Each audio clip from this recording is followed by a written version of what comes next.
Welcome once again to AMC's second annual Film Preservation Festival. Our tribute to Cecil B. DeMille continues now with one of his many biblical blockbusters. This one is called Samson and Delilah.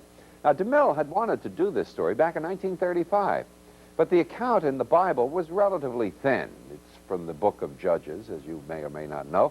He couldn't figure out enough of a plot line, really, to fill up the whole movie, especially the kind of movies that Cecil B. DeMille used to like to make. So he abandoned that idea until 1948, when he read a book called Judge and the Fool, which expanded the Bible story by including plot details like how Samson and Delilah met and things like that.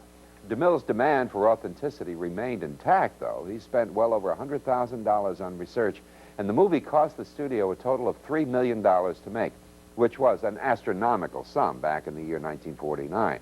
At first, Paramount executives were kind of skeptical about the public's interest in a movie like this, set in biblical times, because this was the chilly era of the Cold War, remember. But DeMille, the great showman, who was also a great salesman, sold the picture first as a story of faith and the power of prayer. And then he said, that's for the censors and the women's organizations. For everybody else, it's the hottest love story of all time. The movie returned $12 million, Paramount's biggest box office hit up until that time. The excellent print that we will be seeing has been preserved by UCLA and Paramount using Cecil B. DeMille's personal 35 millimeter nitrate print.